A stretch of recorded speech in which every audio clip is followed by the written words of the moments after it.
नमस्कार मित्रहो, विनुश्री एरंडोलीमध्ये आपले सहर्ष स्वागत आहे. मित्रहो, सर्व स्पर्धा परीक्षामध्ये बुद्धिमत्ता हा विषय खूप महत्त्वाचा आहे.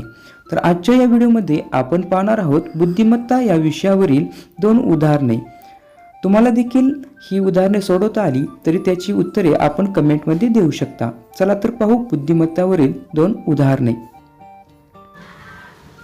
37-9 या 2 संख्यांचा संबंध इथे दाखवलेला आहे. 55-17 या 2 संख्यांचा संबंध इथे दाखवला आहे. तसंच 41 आणि 7 यांचा संबंध इथे x मध्ये दाखवलेला आहे. म्हणजे x ची किंमत आपणास इथे काढायची आहे.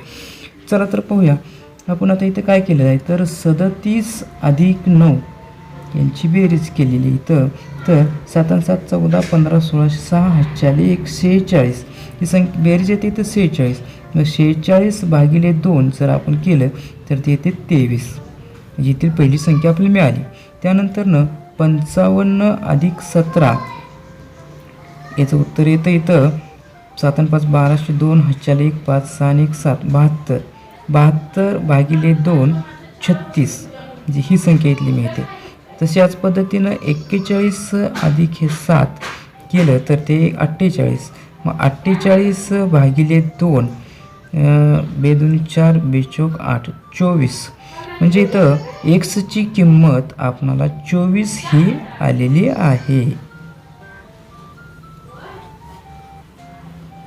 विद्यार्थी मित्रांनो, आपण एक दुसरे उदाहरण इथे पाहूया. तर इथं काय काढायचं, तर x ची किंमत आपणास काढायची आहे. तर पाहूया. तर या 3 संख्यांचा संबंध या मोठ्या संख्येशी आहे. म्हणजे इथं 24 4 आणि ते x. तर पाहूया. यामध्ये 4 × 3 × 2 जर केलं तर 24 होऊ शकतं. 4 × 3 × 2 ही संख्या आली 24. 4 त्रिकोण 12 12 24. इथे -2 × 2 × -1 जर आपण केलं 2 4 4 4 आणि वजा आणि वजा अधिक होतं. त्यामुळं फक्त 4 + 4 आलं. त्यानंतरनं इथे 0 × 6 × 5 जर केलं तर ती संख्या येणार आहे. कोणत्याही संख्येला 0ने गुणलं तर तो गुणाकार येतो 0. म्हणून x ची किंमत येथे आपल्याला 0 ही आलेली आहे.